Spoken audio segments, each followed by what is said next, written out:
Dispatch said that you called wanting to speak to the supervisor. Yeah. What's going on? So yesterday, it was in the morning time. I'd have to try to sort of figure out exactly what time, but so it was before noon anyway. The nurse came in, Joy. She came in to take some blood to verify a test result from earlier that morning, which is fine. It's medical procedure, whatever. So she tried to take it out of my IV first. It was going to hemolyze, so she then, I was just like, well, why don't you just go ahead and stick me and we'll just get the result, because it's important, it's either creatinine or potassium, whatever. So I was like, just go ahead and stick me in. I said, but no fishing. And I do have a lot of scar tissue because of an explosion. But, so, I went ahead and I let her fish around anyway. Even though I told her that for like 2 minutes. And I told her, I was like, so eventually she ended up moving around and she sent a really sharp pain at my arm. And I said, look, you just need to stop, please. We're not doing this no more. And she was arguing with me, telling me she's almost done and everything. And I'm like, look, I let you fish around for 2 minutes even though I told you not to. So let's just get somebody else and we'll get it done. And she still wanted to try to fight with me over and tell me that she could do it. And I ended up having to tell her so she would stop. I said, look, you need to stop or I'm going to punch you. And so she stopped. I thought it was going to be over and done with then. And then she goes over, tries to get it out of my IV again. And at that point, I'm just like, whatever, just let her do her thing. And I'll just go ahead and report to the charge nurse that she took an inaccurate result.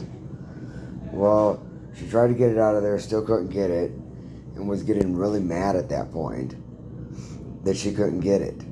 So she ended up taking a call about something else, having nothing to do with me. Got mad over the call then, on top of it, and started mumbling under her breath about that. And then came over when she was done with this, trying to get it out of my IV again, and then came over, took my Band-Aid off that was on here from the other IV on my left hand, and started to put the tourniquet on my wrist. And I'm like this. So, and I says, what are you doing? I said, I've already told you to stop. We're not doing this. Just go get somebody else. And all of a sudden then she pulls my hand over towards the thing here like this and is trying to force to put this tourniquet on me. So I'm reaching over here trying to find my call button with my right hand. I got the covers and stuff and I couldn't find it because it was tucked over here and between the bed and the rail. So I couldn't find it. So because I couldn't find the call button to call for help from somebody, then I tell her, look, I done told you to stop. You're not doing this. You're either going to stop or I'm going to jump out of this bed and I'm going to beat your fucking ass, bitch. And none of it should have had to even escalate to that point. And she's over here, still at that point, trying to force the tourniquet on me still, and wanted to argue with me, telling me it's an important test result. We have to get this done. You're going to get this done. All this stuff. Like I don't know it's not an important test result, And so,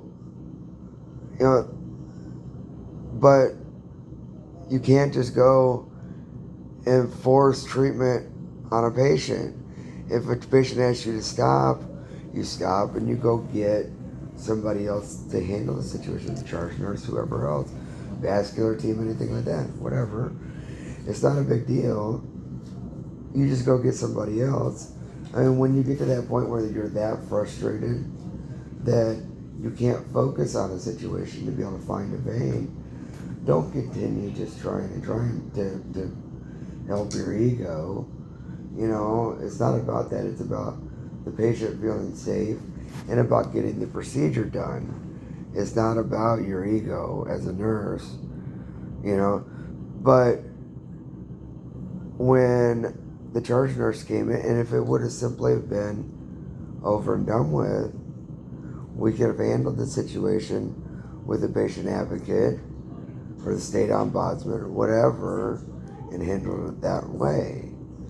But the charge nurse came in, I told her what was going on, Julie, and then she, instead of her saying, okay, I understand, and then leaving and going and dealing with the situation, she then proceeds to try to then still try to intimidate me and tell me, well, look, you can't and you won't be threatening my nurses.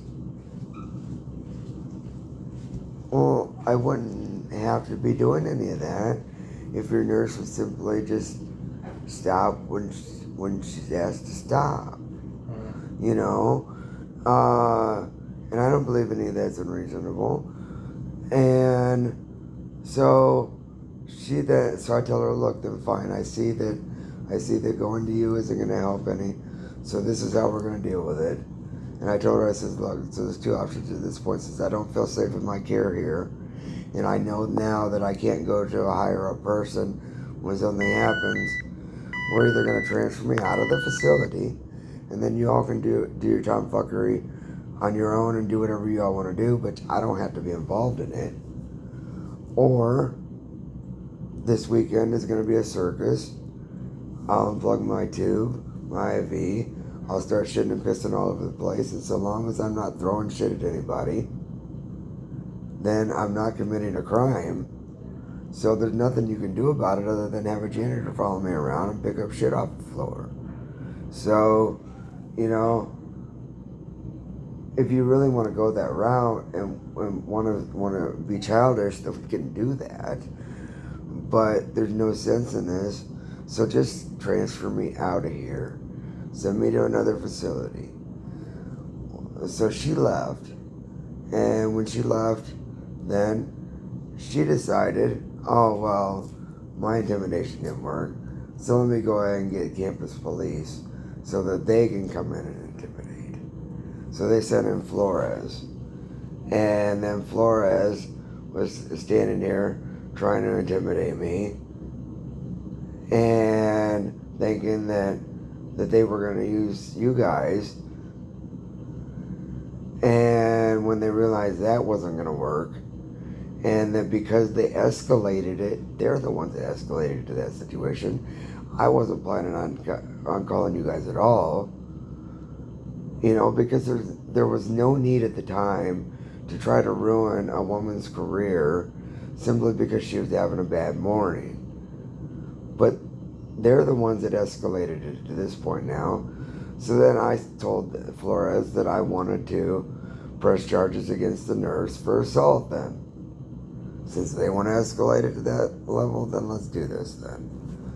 So then Flores had to go take a panic button call or something, came back and then told me that he wasn't taking a report because his Sargent, Rowe, I guess, told him that because I originally gave consent, that I can't revoke consent at any time, and that it wasn't assault because I gave consent.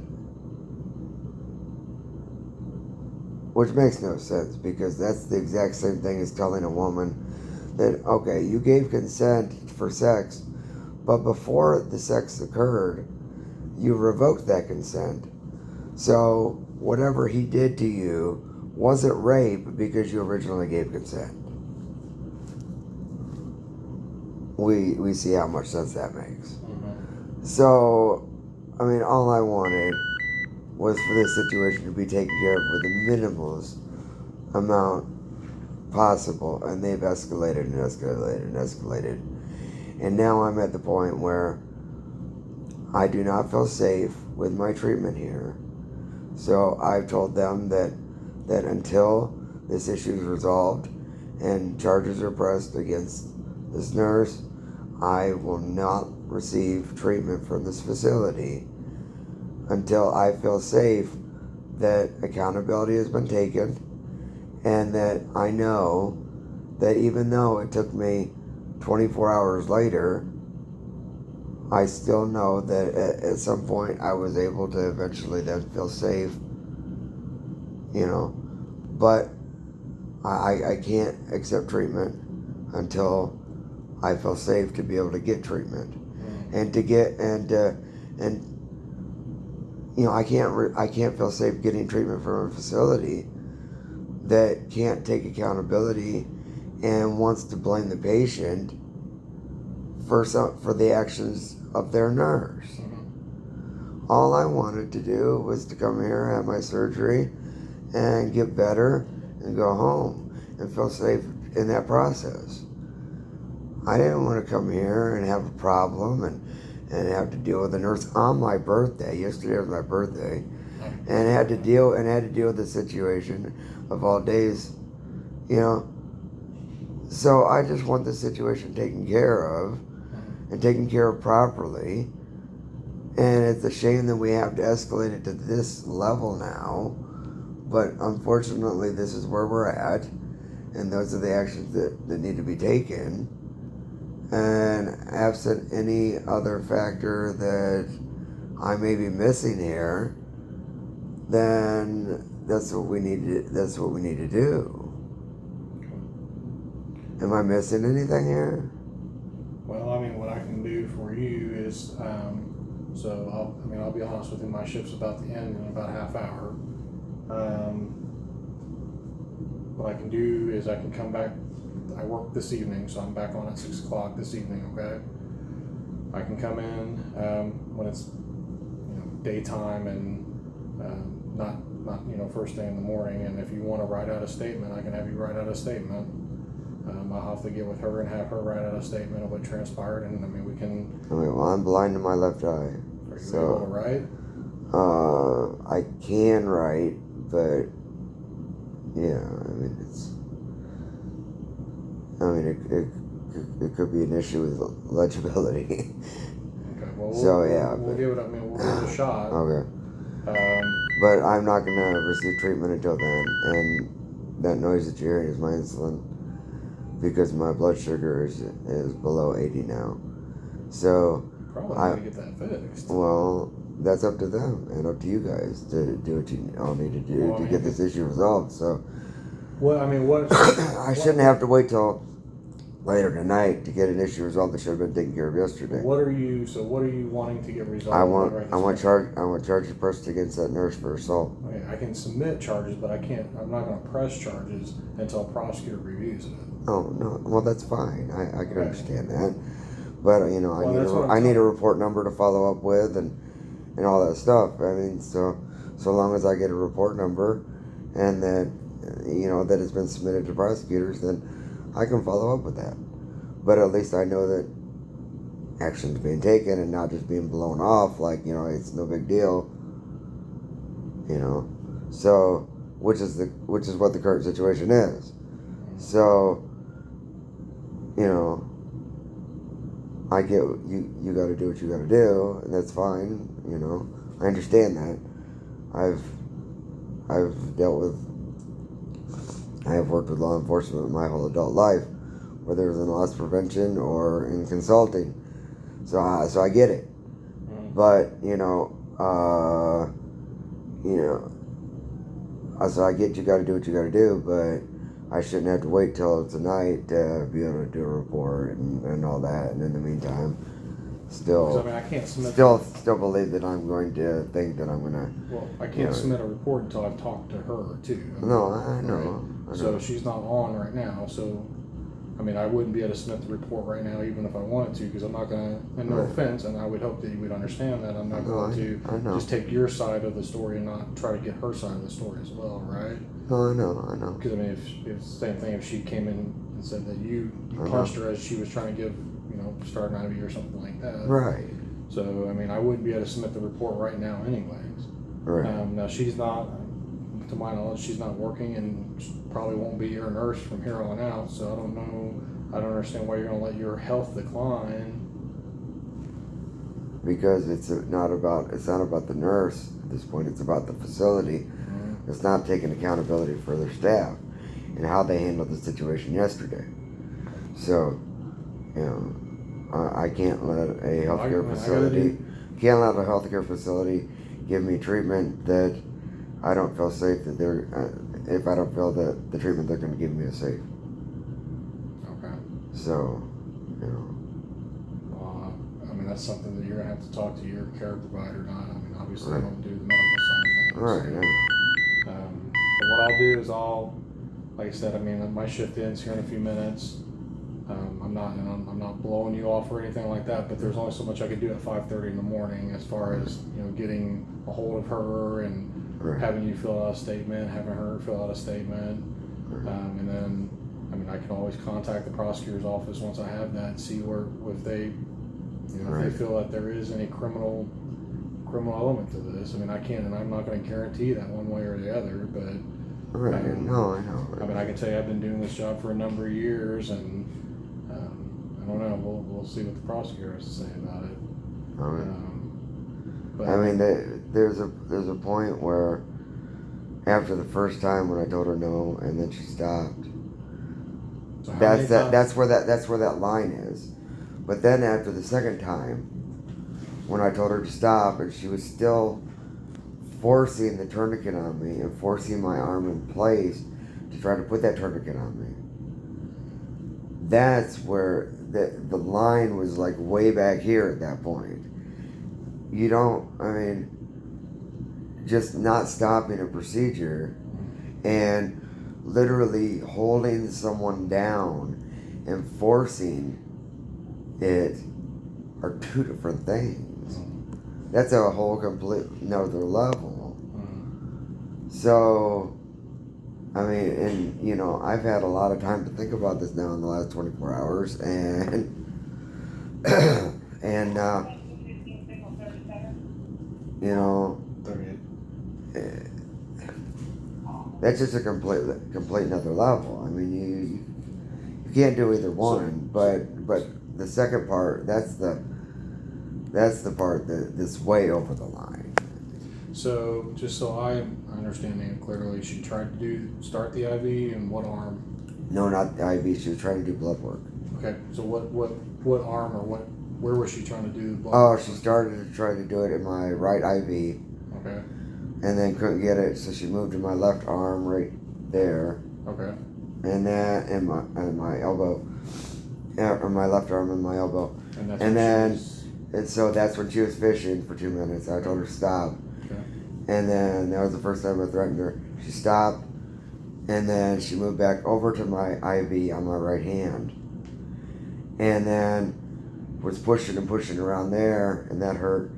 So just as I was about to tell her to stop, she went ahead and stopped. I didn't tell her to stop them because she had already stopped. And then she moved from there over after she took the call, then moved over to my left wrist, and that's when she was forcibly trying to put the tourniquet on and trying to take it out of my hand. So at what point did you tell her to stop? And that's when she was forcibly putting the tourniquet on. Okay. That was the second time I told her to stop.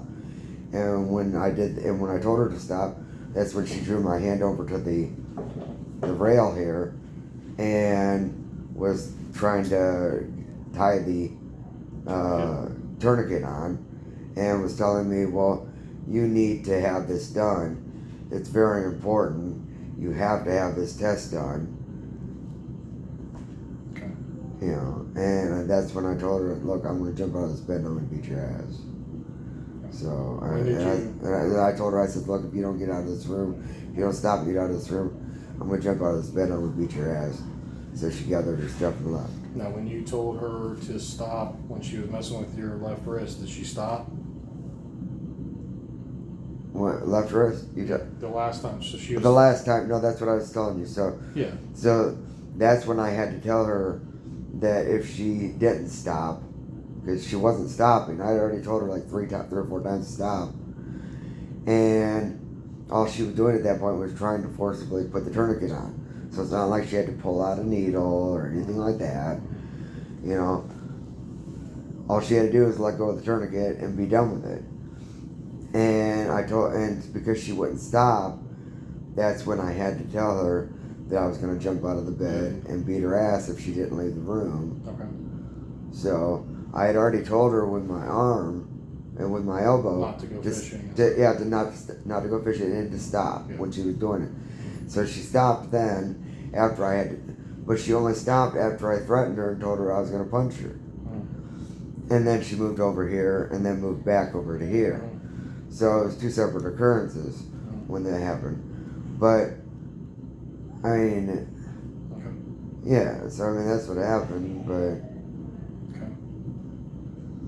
Alright, well, like I said, I mean, that's just that's what makes it so egregious is that it was so far over the line.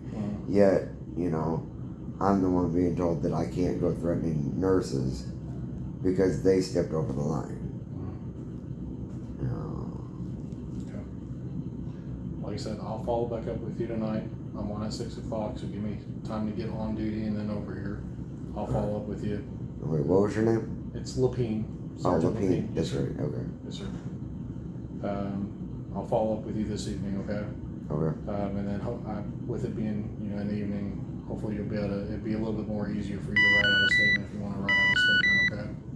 Okay. And then I'll go out there and see when, you said her name was Joy? Yeah, that's what that was written down on my board Okay. yesterday. Was Joy. Yeah. Okay, I'll see if I can follow up with her today too and see what we can get done, okay? All right. I may have to do an audio statement or something. That's fine, we can talk, we can figure that out this evening. Okay. All right. All right? Yep. Alright, All right. Thank you. hope you get the film there. Thank you, sir.